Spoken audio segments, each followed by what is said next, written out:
Well, this is what I came out here looking for. Ganoderma Tsugae. Gano means shiny. Derma is Latin for skin. So you see, shiny skin. And Tsugae is Latin for hemlock. Get them nice like this. Get them gotta be about 12 inches wide, like these ones up here. I'd leave the smaller ones. These might get a little bigger, but they're about maxed out. When this yellow-white rim gets to be about 10% of the whole mushroom, that's where you want to pick them, and that's where this is at. So I wouldn't let these go any farther. When you pick them, you don't want to disturb the white bottom here. You see a nice clear white bottom. If you scratch that, it's gonna really show, and they don't want that damaged at all. You also want to get a piece of bark with it when you harvest it. I spotted this here tree from a ways back. As I got closer, I recognized this mushroom. I call it not the mushroom I'm after. Very familiar with it. I don't know what its real name is. I could probably figure it out, but it doesn't matter. It's not what I'm after.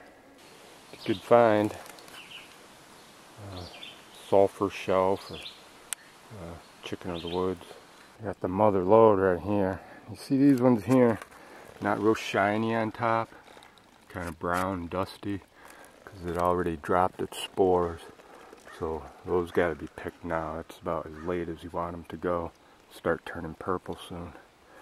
The bottoms look nice and white, look clean. Nice harvest right there, sweet. So I'm out looking for Reishi mushrooms. I was actually looking for the Ganoderma Tsugae.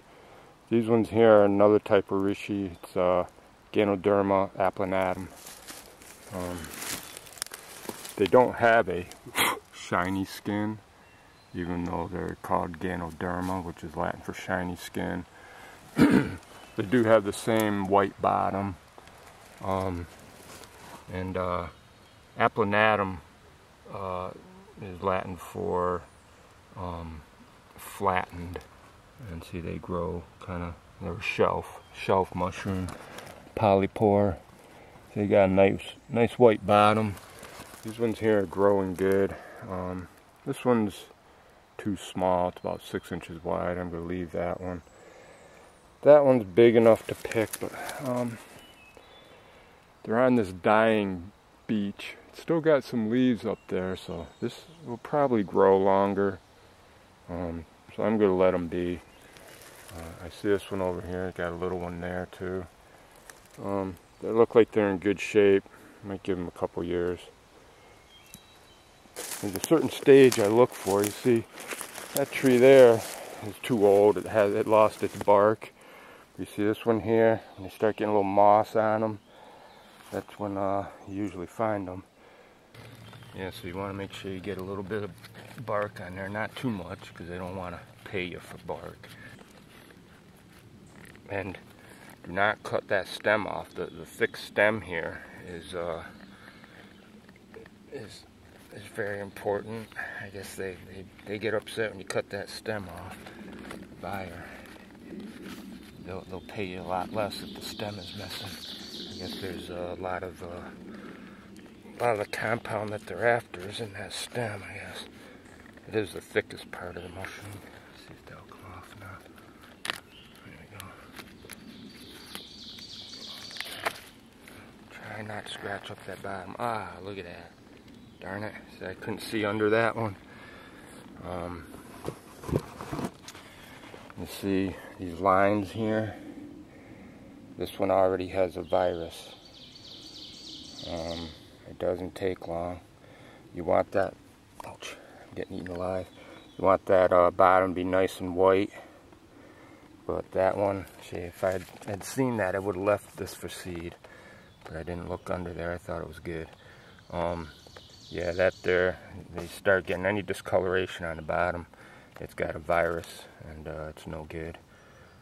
You see, they're just like the what do you call it, the Ganoderma Applanatum, or the artist Conk. See, when you scratch them, you'll see that brown, dark brownish black bruise. Actually, on these it's light, and the artist Conk it's black.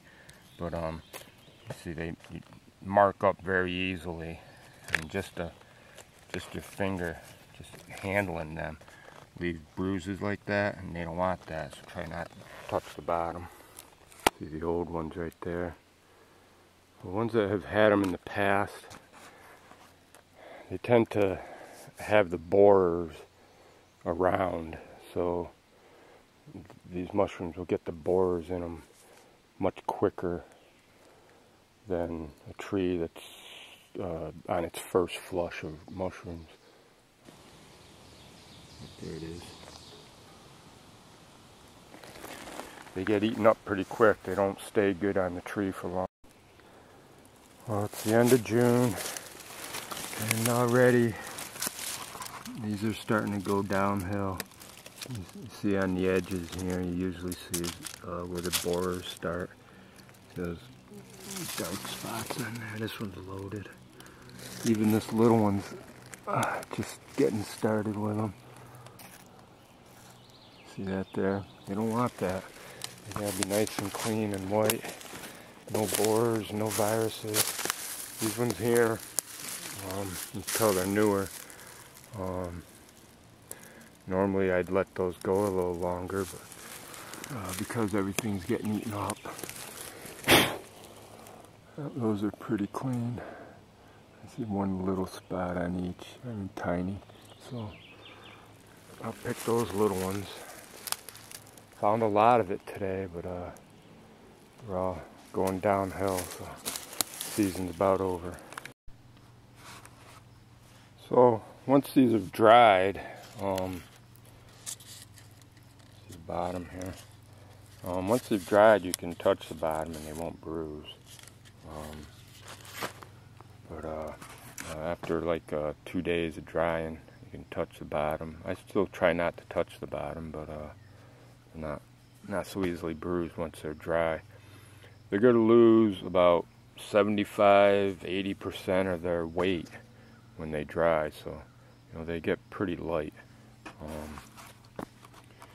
The wider ones, like this one in here, are worth more. It goes by size. They get even bigger. You get them 30 inches wide, and you get $30 a pound right now. Something like that. That's about 12, 14. I think it's more like 12, 14 bucks a pound. And the smaller ones go for like $6 a pound. But you can get a lot of small ones. These might only go for $6 a pound, but you could pick a lot of these. You see that one's got a bruise on it. They're difficult to pick without bruising, I'll tell you. The hardest part is getting them out of the woods without bruising them. Got quite a few this year. I could have gotten a lot more if I had the time to spend, but get these ones shipped out, keeping a few for myself, and make a little bit of money. A little bit of money hiking around the woods. Can't beat that.